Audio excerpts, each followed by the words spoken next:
Hi, and welcome to Silent No Longer. I'm Mesha, and I'm truly grateful you're here. This podcast is a safe, judgment free space for healing, hope, and conversation for anyone who has lived through toxic or abusive relationships. I know what it feels like to be trapped, unheard, and unseen. I've walked through years of toxicity, financial hardship, and spiritual battles. But through faith, God restored my strength, and I found freedom. Now, my purpose is to help others discover the same healing and breakthrough. On this podcast, we'll share stories of resiliency, transformation, and faith. I'll open up about my own journey and we'll hear from guests who have walked similar paths and come out stronger. My goal is to remind you that you are not alone, that healing is possible, and that your past does not define your destiny. If what you hear resonates with you, you can dive deeper into my story in my book, Behind Closed Doors. And for those ready to take the next step in their healing, you can schedule a free clarity call with me if you're ready to break chains, release bondages, overcome limited beliefs, and build confidence and self worth. Thank you for joining me today. It's an honor to be part of your journey, and I can't wait to walk with you through this season of healing, hope, and breakthrough. Welcome to Silent No Longer, where your past is a chapter and not the whole book. Af- That's After okay. 52 years of forgetting who she was and 22 years spent in a psychological abusive marriage, Kristen started rebuilding her life by reclaiming her truth, one layer at a time. Thank you, Kristen, for being here with us today. Thank you, Misha. You want to just start by telling a little bit about your story? Sure. Um, so the story, you mentioned the 22 years of a Mm. psychologically abusive marriage, and that is definitely the most recent story. But truly, the story would have to begin more like when I was 13, 14, 15. Um, and there's a reason for that. But when I was 13, I was sexually assaulted. At 15, I was raped. And because those traumas stayed unresolved in Mhm. my life, and I was living very much in a state of victimhood and fear, because those were unresolved and I didn't feel safe. I didn't feel like I knew how to take care of myself and keep myself safe. And the Mhm. reason I mention that is my wife was able to use that past fear, that past experience, that past trauma against me to control me, Mhm. basically. She was a police officer and a very well educated person and and financially stable, and that was important too because um I hadn't yet been diagnosed as bipolar, but I was diagnosed as bipolar, and the reason that's pertinent is one of the, sort of hallmark traits of somebody who's bipolar is having, indiscriminate spending. You just Mhm. kinda rack up the bills. So when I met her, I was in a pretty wounded place. I had filed for bankruptcy. I was still very much operating in this, from this place of fear and, complete lack of self-trust, um, lack of self-worth, lack of self-confidence, lack of all Mhm. of that stuff. And because of who I was when she met me, and I don't know how much of this is conscious, but she definitely was able to use that, those injuries, that those wounds against me to control me, to make me feel like I could only be safe if I was with her. I could only be financially stable if I was with her because Mhm. she had those 2 things and I didn't. And, that's sort of the origins of the story. Yeah. Um Can I ask you a question about, Any questions? okay, I just wanna make sure you're comfortable. Mhm. Did you know the person who sexually assaulted and raped you? Was it 2 different people or 2 different people, and yes, okay, I did. yeah. I was just asking because I was molested by my cousin my entire life, and he raped me when I was 18, and that was a big part of an issue in my relationships, and they used I don't think they did it I don't think they realized they were doing it, but they kinda used that to, as part of the abuse and control too. So I found that Absolutely. kinda interesting that you went through the same thing because I Mhm. never really thought about it and don't really know anybody else has really been through the situation, so thanks for sharing that. Yeah, and honestly, that part about the connection there between my past trauma that hadn't been resolved and Mhm. the abuse, that connection I didn't make until recently. And I've been doing a lot of work on myself, and it took me until Yeah. recently to really connect that dot that, um, I was very much controlled by her, um, through the mechanism of me thinking that I needed her for me to be safe, and I didn't make that connection till recently, but that was definitely a result of that. And what happened was when I was 53, so 4 years ago, I finally decided that I should go through trauma therapy. And Mhm. part of me thought, "Oh my god, I'm 53, like, I'm so old, why do this now? My Yeah. life's almost over. Why do this?" And I told the therapist that. He said, "Oh god, I've had women who are 70, to go through it and be really grateful that they did." So, I had reached out to him as an EMDR specialist, and if Mhm. anybody has to go through trauma therapy, it's one modality to look at. He also was trained in something called progressive counting, which is sort of, I don't know, spin-off or a baby of EMDR type of therapy, but it's also a very intensive process. It was like 8 hours a day for 5-ish days in a row. And um, when I got done with the therapy and I'm leaving his office, he said to me, um, you know, the change won't be immediate, but over the next couple of years, you'll find that you really change and your life really changes because you've just set down this huge load you've been carrying for all these years. And I remember being panicked and thinking, oh my God, I don't want my life to change. My life is great. My life is fine. Everything's good. And it wasn't until um, I had let go of this old trauma that I kind of woke up to the fact that things weren't right. I didn't have a name for what was happening to me and had been happening to me, but I still couldn't call it gaslighting or blame shifting or manipulation or control or the big umbrella people put it under, which is narcissism. Like I couldn't identify it by any of those words, but I realized that something wasn't right. And now in reflecting, um, and this is also a realization that I just had recently, I thought I had a good marriage because we never fought, but we didn't fight because I had learned not to disagree. Mhm. And so, for all those years, I thought, oh my God, we have the best marriage of anybody I know. We never fight.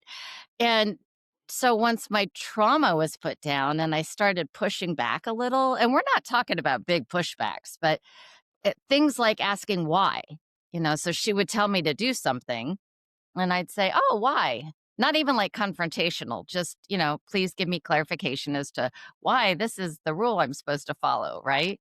Yeah. And because I did that, she would start to say things like, well, don't ask me why, just do it. Why are you questioning me? I know more than you know. Why are you questioning me? Just do it. It's insulting when you ask me why. And it was enough moments of those, I think, that I started feeling, not realizing because it wasn't logical, but feeling that something wasn't right. Mhm. And the thing about psychological abuse, so sexual abuse and physical abuse are pretty obvious, right? You get punched, you get held down, you get, whatever, but th- they're moments that you can see, okay, this was abuse. Psychological abuse is a weird thing because the whole um the whole process of the abuse leaves you in a fog Mhm. and filled with self-doubt. So you don't, and it's little things, like Mhm.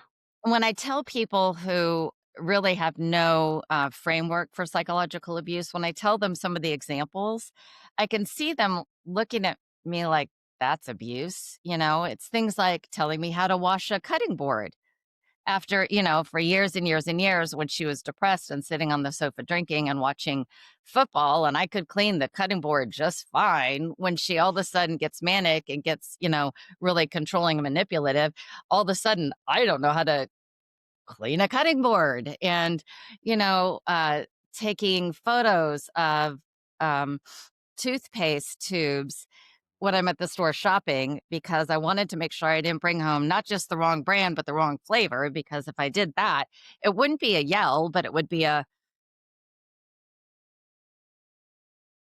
that kind of thing. Right. Yeah. So again, I tell this story and people are like, what's the big deal? But it was constant all day long, every day, no matter what I did, and conflicting rules. There were rules initially. Oh, you shouldn't shop at the local farm stand because it's too expensive. We really need to save money. And then when she's in another mindset, it's you can't be buying this crappy food. You need to go to the farm stand and buy organic. And, it's like crazy Mhm. making, right?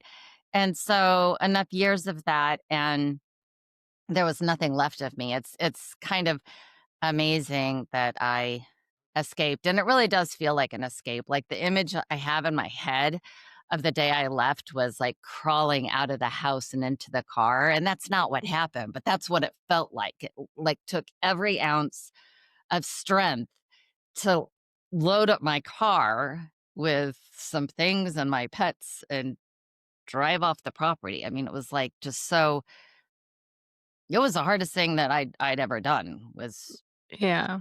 doing that.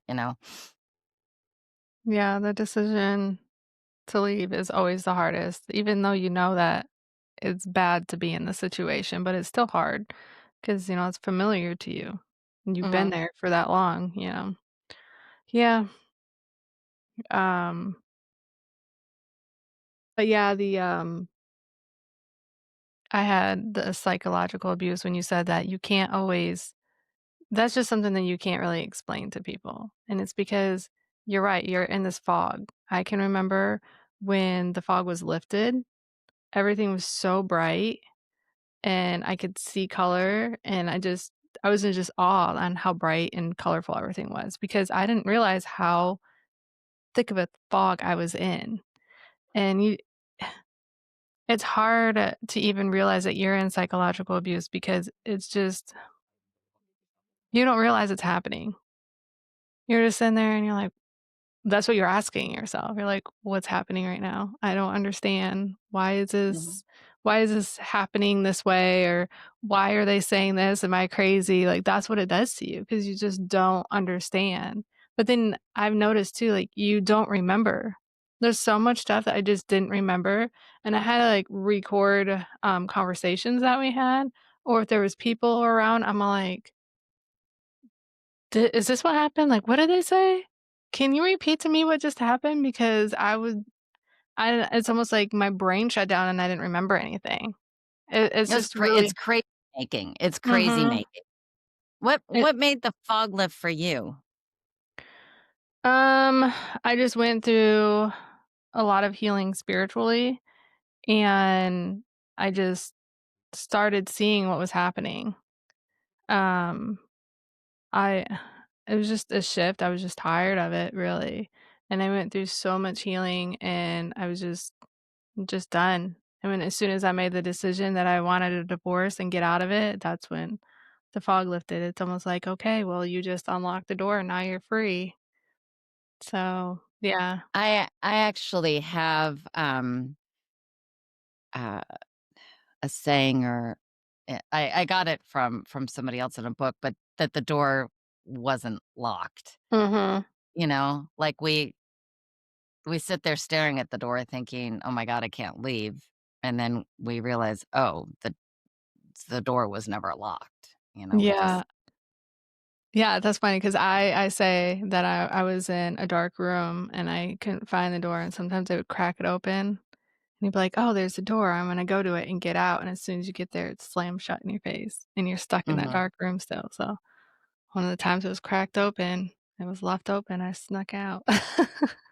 So, yeah, but I mean, yep, and then, I don't know if you've seen the movie Made on Netflix, but they showed Made? us. Uh-uh. Yeah, it's, about a girl who leaves her husband and her journey with her kid while she's trying to leave him. It's really good. It's, brings up a lot of feelings, so I'll warn you of that. It did for me anyway, but that's part of what helped me heal was watching that show because Mhm. watching that show made me realize, "Oh my goodness, that's exactly how I felt in my relationships," and I didn't know what domestic violence was until I watched that, and I'm like, "That's domestic violence? I didn't know that. Nobody hit me, so I didn't think I was ever in domestic violence." Right. But there's this, one scene where she shows well, it's a couple of scenes, but it shows her down into, like, a really deep hole, and she's just laying there curled up, and she can't get out, and that's what I always describe people on what I felt like, and every single time I get almost to the top, I'd get kicked back down to the bottom, so I just gave up for so many years. Yeah. But, yeah, and one day I finally crawled my way out. Like I did, But crawl yeah. it's like, yeah. Yeah, and in the movie, it shows that she's in a trailer, and she's outside playing with her daughter, and there's woods everywhere, and I was really confused. I'm like, "Where are these woods coming from? Like, where are they going?"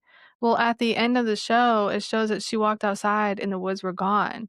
She felt so trapped that there was a forest to where she couldn't find her way out because it was so thick. I was like, Yeah. "Man." Yeah, it's a Yeah. really, really, really good show. But if you've been through it, it's gonna bring up a lot of feelings, but it helps you understand a lot. They did a really good job with it. It sounds But like it. mhm. And that is the thing. I have an amazing support system, friends, family, and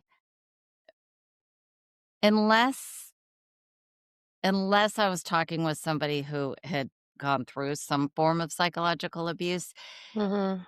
even the ones that, like, wanted to be supportive, they would say the wrong thing sometimes, and it's not intentional, they're doing Mhm. everything they can to have your back and be supportive, but if you don't really understand what's happening and what that's like, it's Mhm. really easy to say the wrong thing to the person, even if you love them and you're trying to say the right thing. It's just, yeah, it was a really interesting, process to Yeah. realize that, to hear people I love say things and me go, "That isn't sitting right," and not knowing they mean well, so what's happening here? And then finally just realizing that there's this real disconnect between, um, the experience of psychological abuse and how it's very hard to explain that experience to somebody else. Mhm. Yeah, I had, a girl on another episode, and she actually wrote a book about how families can talk to somebody who is in the abusive relationship so they don't push them away or say the wrong thing. Interesting. And I thought Yeah, that was so great, and then my book is about teaching the person in the relationship what domestic abuse is and, kinda how to get out. So I thought that yep, was just kind of interesting. that But yeah, is. That's very interesting. Yeah. because that's good My because book is about hearing your truth, which is kind of the next step. So mhm, after you're out and you're free, um, it's like how to then get to where you really, really wanna go, who you really are. Yeah, so all the books kind of play on yeah, each other. that's really cool how that happened. Mhm. Yeah, That's awesome. Yeah, because when you get out, I mean, I don't know about you, but I both times, because I was in almost 12 years with my kids' dad, and then I was married to another guy for 9 years, and they were both abusive, but in different ways, and both times when I got out, I felt lost. When I got out from the kids' dad, I just sat there for 6 months. I didn't know what to do without being so controlled.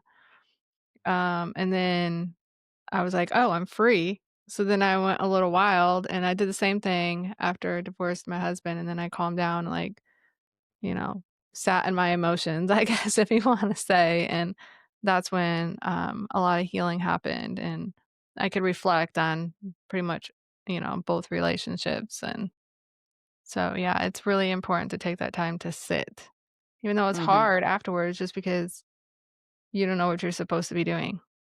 Right. It's so weird how you 'Cause you're don't not know. being told what to do, so then what Yeah, do you do? Yeah. you don't know what you're supposed to do, you don't know who you are, so Even simple things like, okay, the tapestry behind me, right? You mhm, know, I lived in a house that she decorated, houses that she decorated, and fortunately, she had great taste. She likes mid-century modern. Mid-century modern is beautiful, um, gorgeous. However, it's not me. Like, I'm a hippie. That's really who yeah, I am. I'm bright colors, I'm patterns, I'm like a hippie, and she hated that part of me. Like, even if I would buy at a thrift store, jeans that had like paisleys or something on them, she would kind of make fun of me, kind of mock me. And so, uh-huh, again, I learned, okay, so that's not something I should buy or something I should wear. So, when I woke up, now in my new house, kind of going, what do I do with my time and who am I? Even basic things like, well, how do I wanna decorate my space, you know? mhm, Like, I can do what I want now. What do I want? Do I want yeah, mid-century modern? Yeah, it's beautiful. It's not what I want. I want bright colors and bohemian, eclectic, everything kinda clashes. I don't care. It's what looks good to me. So, yeah, I mean, even really, really basic things like, what kind of yeah, environment do I wanna live in? And, again, that's something that people who haven't gone through that are like, "So you're a hippie, you like mhm, colors, whatever, what's the big deal?" But it's like yeah, that is part of who I am that was taken away from me, you yeah, know? I had to figure out what type of music I liked. Yeah. Like, Eh, we always just listened to, like, Christian or country, and I mean, I like country, but it's not I just knew it wasn't my favorite, so one of the first uh-huh. things I did was just listen to all kinds of music trying to figure out what I liked, and Yes. then So what do you yeah, like? I like classic rock and, like, 80s Okay. rock, and then obviously Christian, but just, like, the '60s, '70s, and '80s. Yeah, Mhm. Yeah. that's Cool. what I like to watch or listen to. And then, what I like to eat. Mhm. I have met a friend, and we would always go out to eat. He's like, "Where do you wanna go?" I'm like, "I don't know," because we always went where he wanted to go. He likes steak, so we Right. always, went someplace where he could get steak, so I didn't know, and I'm like, "Just take me someplace, order me some food, and let me try it." That's what it comes down to because I don't know what a lot of foods are, when So I grew now up. what kind of food do you like? Well, I found out that I do not like Indian food. Okay. Not at all, I Alright. do know that. Um, I don't know, I really like street tacos. Okay. I mean, I like just about anything, but that's one thing I realized I don't like. But I also can only eat certain kinds of food, so that kinda limits me on trying a whole lot of stuff, but yeah. But it's just nice not going to, the same restaurant every single time you go out to eat, but you're exploring and going to new environments but yeah. I don't know what it is about Indian food, but I think it's the spices they use, I just don't like it. Or Yeah. maybe the sauce, but yeah, I don't know, but it's been fun trying new things, learning new Yeah. things, so It's like a discovery process, That's actually so in the book I wrote, Be the You That's More You Than You've Ever Been, I use the metaphor of an archaeologist and then artifacts and an architect. So you become an archaeologist of yourself. mhm, And you dig up artifacts, which are like the memories and the experiences that make you who you are.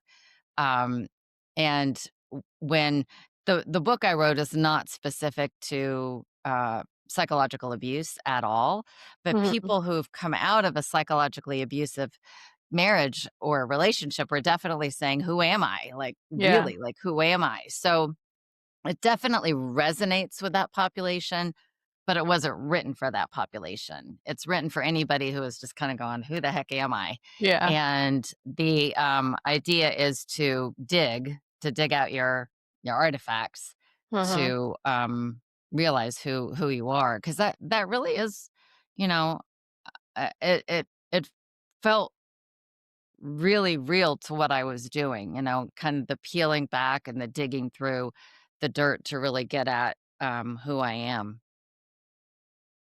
you know? Yeah. Another thing that I've noticed, like, um, so my first relationship, I went to college, but it was so difficult to do so because he would kind of he, like, wouldn't let me study or wouldn't let me do my work or, would, make it difficult for me to even get to school, and it was just a whole ordeal. It was And then so doing school was so hard, but, I never gave up, I still kept going and kept pushing. But and then when I, got married, I finished school finally, but it was like when I went to work, it was an issue almost because I wasn't at home. I don't really know what it was, but as soon as I started working, like, everything fell apart. And, and then it depended I didn't make enough money or why are you doing that and it's just like, I'm doing this job because, 1, I need experience and I like it. We have money, it's not like I needed to make more, but it was never enough for him. So I always felt like I was failing and I wasn't doing enough, and Yep. it was just nonsense, and so now I'm like, I've built so much with myself in just, like, the last 9 months. I got my coaching certificate, I wrote a book, I published it, I started a podcast, and it's like, I coulda done so much more if I didn't have so many people tearing me down, and that just really frustrates me. Like, sometimes I just get frustrated that I lost so many years, but then I don't dwell on it at the same time and think, "Well, this is a fresh start, just, take off running." I feel like now I have to make up for those 20 years. I get But that. I it's get just that like, you have entirely. but I had a lot of people that I met through the program, the coaching program, and a lot of friends came in my life, and they built my worth up. Like, I had no worth. I didn't believe in myself. I never thought I would get anywhere. I'm like, nobody would ever wanna hear my story. Like, it was so bad. I had to fight all the negative thoughts in my head every single day. It was hard.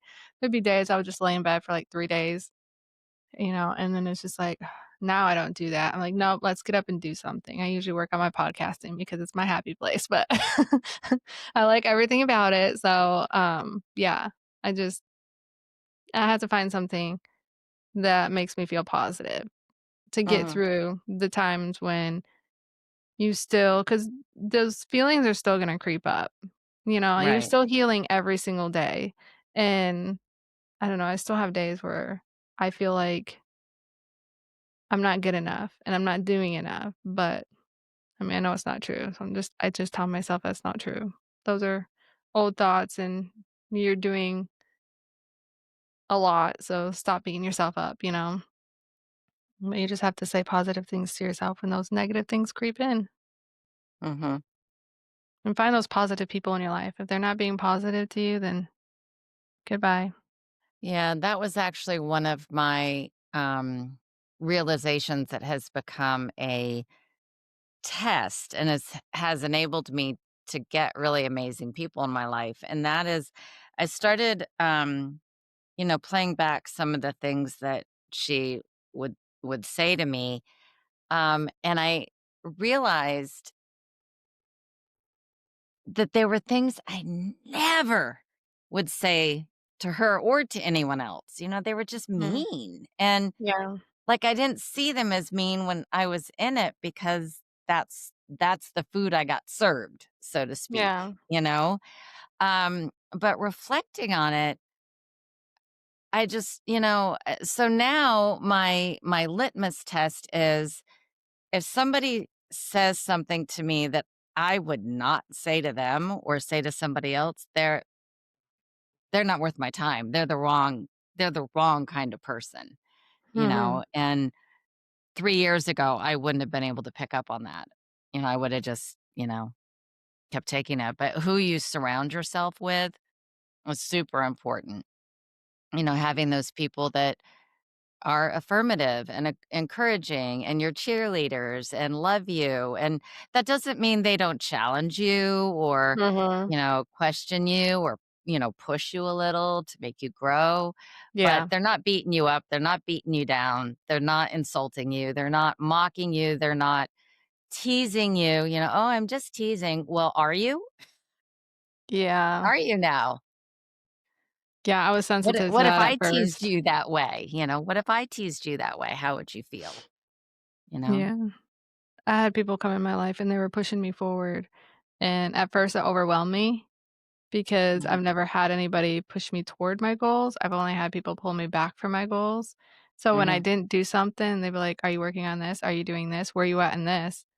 I would be like, "Why are you being s" I didn't say it, but I'd be thinking, "Gosh, why are you being so mean? Like, I'm working, I'm doing what am I supposed to be working harder?" And I would take it so offensive in my head, and then I would have to sit on it for a minute and think about it. And it's like, "No, they just care about you. They want to see you reach your goals. Like, this is Yeah, what somebody's supposed to want for you." So, right. that was a learning experience in itself. But Yeah, yeah, definitely if someone's not cheering you on in life, they're not, for your corner or whatever. yep, Yeah, it's a lot to learn, and every day is a journey. What is the biggest thing that you had to adjust to or, like, had to learn after you left your relationship? um, the biggest thing I had to learn was to differentiate between my true self voice, which is what, I call it, versus, like, the inner critic voice. Mhm. How to tell, um because if we, ask ourselves, "Oh, well, what should I do here?" I think it's easy to get tripped up in the BS voice, the voice that isn't yours. It could be your Oh, mother, your yeah. fathers, your teachers, your ministers, your brothers, your whatever. But um, what I've learned is if the voice is positive and encouraging and my cheerleader and growth oriented, then it's probably my truth. And if it's critical and, beating me up or criticizing me, then it's not my truth because Mhm. m- my truth is never mean, for lack of a better way to describe it. Your truth is really encouraging you towards your best self, towards your future.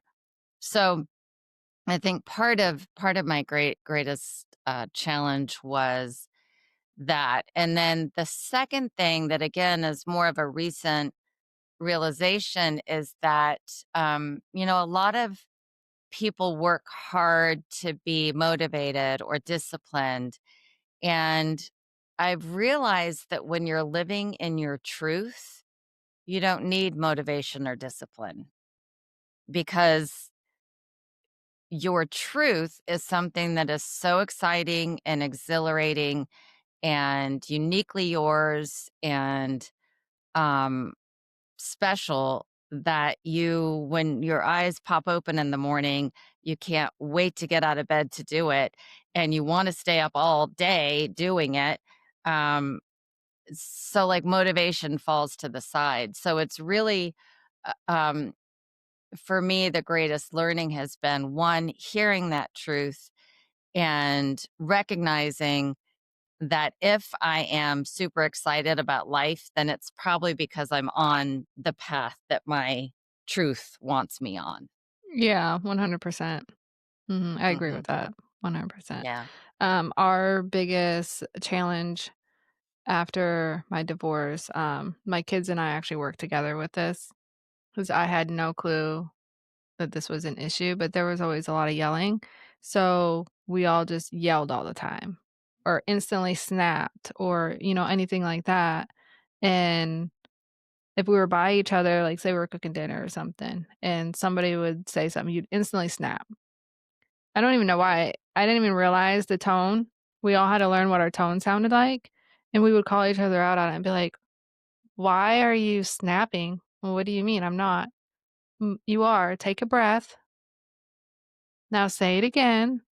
Like, there's no reason to get upset, it was just we just had to learn a whole new demeanor, but we all worked together to do it. We're not That's perfect good. at it, but, Yeah. we've come a long ways, most definitely. But it's a lot of, I don't know if you wanna call it habits, but maybe communication or whatever you were used to, and now it's different. So, Mhm. it's really good to that I'm really blessed that the kids all noticed and were, felt comfortable to, like, speak up, and so we all Yeah, helped one that's another. huge. Yeah. Mhm. Yeah. Yeah, so we've all kind of been growing together as a family, but we're getting there one That's day at a good. time. Mhm. Yeah. But yeah, and I definitely agree with you don't need the motivation if it's Right. something that you know is right. Um, because I didn't know I would be doing all this 9 months ago, and I'd rather sit here and do all this, go to my 9 to 5, but gotta go to my 9 to 5 while I'm building everything else. That's right. But yeah, absolutely love it. There's not a day that I'm like, "Ugh, I got a podcast." No, I'm all like, "Yay, get the podcast." And then I'm like, "How many do I have?" If it's, I say my if it's your purpose, then it's just Yeah, gonna fall together and exactly. Mhm. you're not gonna, you're gonna enjoy doing it. Exactly. Yep. Yeah. But You'll enjoy it so much that it's what you wanna do. It doesn't mhm, require any motivation or discipline. right. Yep. Mm, Um, you mentioned, becoming a certified coach, and I've mhm, also recently become a certified divorce coach. What kind of okay. coaching do you like to do? Well, it's called life coach, but I help people, um, like, build up their self-worth, um, break their, limited beliefs, and just learn who they are, Mhm. and whether they're in a relationship or been in a relationship or maybe grew up in a relationship, and just help them learn how to have more self-worth, Mhm. pick up the Yeah. pieces and move forward from inside out. It's Yep. a lot of healing that you have to do, and I've definitely done a lot of healing, so and I just wanna see Yeah. everybody healed and happy, Yep. Healed so and group coaching to go along with my book, Mhm. so that's my next adventure I wanna do. I'm hoping to have it all done by February. I'm also working on, another coaching certificate that helps you learn how to do all the inner healing. Mhm. So there's a whole class you have to go through, so it'll be good for me and then help others do the same thing, so I'm excited. Yeah. That's great. I decided to focus on I I really narrowed down to a very specific focus because, 1, I think it's, um, really what I have to offer, and that's I work with lesbians who are in psychologically abusive marriages because I think, there's several layers of nuance there. Mhm. One is the psychological abuse, but a lot of people think women can't be abusive, whether it's Mhm. psychological or otherwise. And then, well, certainly a woman in a relationship with another woman, they wouldn't be abusive to each other. So there's that whole component. And then, in the case of a divorce or a dissolution of a relationship with lesbians of my age and older, there's a lot of nuances because some women my age, when I got married to my wife in 2003, it wasn't legal yet. So we had our Mhm. wedding, our ceremony, but it wasn't a legally recognized wedding. And when it became legal, we did get married officially, but a lot of we'd already been married for 5 years, right? Yeah. So a lot of women in our age group were like, we've already been together for 5 years or 10 years, why get married now? So by the time the divorce happens, like, it's a lot messier because there's not necessarily that, um the same rules that a heterosexual marriage would have don't necessarily apply. Um, Mhm. so the different components of the gay aspect and the psychological abuse aspect and the 2 combined, I felt like that was a good area for me to focus on because it's a population that is pretty misunderstood and not super Mhm. supported. Um, and so that's sort of the gift that I'm here to offer the world is that kind of insight and that kind of guidance. Yeah, and that's good because everybody needs somebody to be able to go to. And, Yeah. you gotta find somebody who's gonna understand you and where you're at in life and your situation, so I think Yep. that's great. Yeah. Yep, What's your book called? Behind Closed Doors, you can, Oh, okay. yep, you can search it on Amazon, or I have a signed copy you can get on my Stan store. Comes in Kindle Excellent. or paperback on Amazon, so Excellent. yeah, it's pretty exciting. Congratulations. Thank you. When you wrote your book, were you, like, super excited about it, or was it just kind Oh of my god, yeah. No, I'm really? super excited. Yeah. I think Super, I'm super just getting excited. excited, and Oh, are you? yeah, because I published it um, in August, but I never celebrated anything I ever did in life. It just wasn't something that I ever did. It was just like, "Oh, I did this, what's next?" And I think I'm finally getting to the point in my life like, "Wow, I did that? Wow, that's pretty cool." And everybody's been doing it the whole time, and I'm like, "Why are you so excited?" But, like, I don't know, I feel like I'm getting there, so now I'm excited, even though it's That's been a little while, great. but that's okay. Yeah. But yeah, Yeah. I guess my book is gonna be in the library, the county over from me, so that's super exciting. Oh, I'm like wow. That yeah, I is told my friend, exciting. I was like, "Let me know when it's in so I can go take a picture." That's great. So yeah, I'm excited. Yeah, she listened to one of my podcasts. She's like, "Oh my goodness, I used to work at the library. I'm gonna tell 'em to get your book in the library." I was like, "Really? They can do that? Okay." So I just That's talked to her the other day, very and she said, exciting. "It's supposed to Yeah, be in sometime this month, I think, so that's be kinda cool if great. it was, like, on Christmas or something." Yeah, But yeah, sounds pretty exciting. Yeah, awesome. gotta celebrate those victories, celebrations, Yep, I don't know. yep. So I'm getting there. It's something I'm working on this month is celebrating every day as a win in my business, even if it's something little I did, Mhm. just because I've never done that before. It was just, "Okay, well, if I want this, I have to do this." And then I get that done, and then the same thing with my coaching certification. I mean, that was a long process, it was a lot of work, and I'm just like, "Oh, hey, yay, I got this." And then moved on with my life. "Oh, hey, yay, I published my book." Moved on with my life. "Oh, hey, yay, I started a podcast." Moved on with my life, but you're not supposed to do that. You gotta take a moment, you know? Yep, But after everybody telling you for so long that, "Oh, you'll never do that. You wouldn't be good at that. You'll just fail at that." So you don't think about celebrating or how right. it feels. So, I'm kinda excited I'm finally getting there. I didn't even realize that. I feel like every podcast I learn something about myself. I'm like, "Oh, hey, yeah," but it's been exciting. Exciting journey. Yeah, same here, Misha. When did you get your certification? Just this month. Yeah, Oh, really?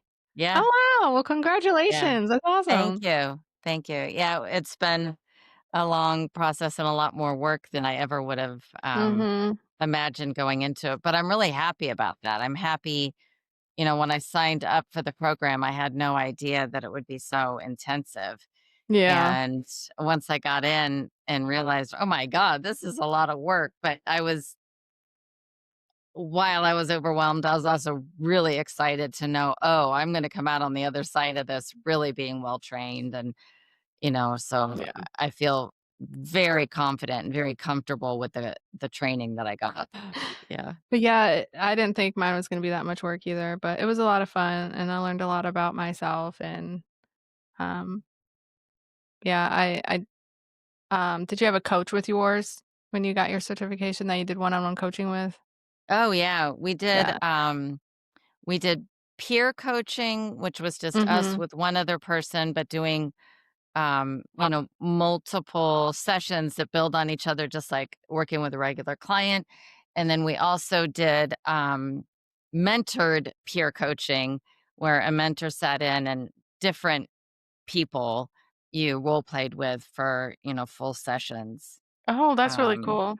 yeah, so it Yeah. was lots of different levels of practice, and in different sort of um, some of them had, like, with the one that was mentor guided, there would be snippets, so there would be, like, Mhm. a theme that they wanted you to, role play, and then Mhm. with the other one, it was more like following from the start of a coaching relationship forward, and we had to test out on 14 different competencies that you're supposed to. I Oh, mean, it was yeah. it was really, really awesome training. I had no That's great. idea it would be Mhm. so thorough, so yeah. Yeah, we had to do, peer-to-peer coaching too to get practice, Yeah, and I really enjoyed that, that was so much fun. Yeah, I yeah, really enjoyed that part. Yep. So, yeah, anybody out there who wants to, get their coaching certificate on yep, something, highly yep, suggest it because yep, definitely learn a lot about yourself yeah, too, so yeah, and it's helped my personal relationships as well. mhm. Yeah, mine too, and some of my best friends are from the program, so mhm. Yeah.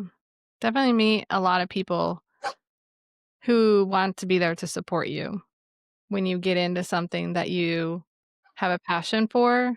Mhm, So when you've gone through something and you're just not sure you can do whatever it is that you wanna do, you're gonna meet so many people that are gonna be there for you and celebrate you and just everything that you didn't have, and that really helped me grow. yeah. So, yeah. Is there anything else you wanna advertise about yourself No, or I mean, no? I can, I have, a link I'll send to you that you're welcome to post, in Okay. the notes if people wanna reach out to me. Um, that's probably the best thing. I'll just get that to you, and Alright, sounds good. sounds Okay, good. well, thank you so much for joining me today. Thank you, Misha. It was nice conversing with you, sipping a cup of coffee with you, a virtual Yeah, cup. I know. Next time, we'll do this earlier in the day so we can actually be drinking our Exactly. coffee. All right. Thank If today's episode spoke to your heart, don't forget to follow the podcast so you never miss a new story of healing and hope. Share this episode with someone who needs a reminder that they're not alone because you never know whose life it might change. If you're ready to take the next steps in your own healing journey, I invite you to check out my free quiz to see if you might be in a toxic relationship. It's a powerful first step toward clarity and freedom. You can also schedule a free clarity call with me if you're ready to break chains, release bondages, overcome limited beliefs, and build confidence and self worth. And don't forget to grab a copy of my book, Behind Closed Doors, where I share my own story of surviving domestic abuse, finding healing, and learning to trust God through it all. And thank you for turning in to Silent No Longer.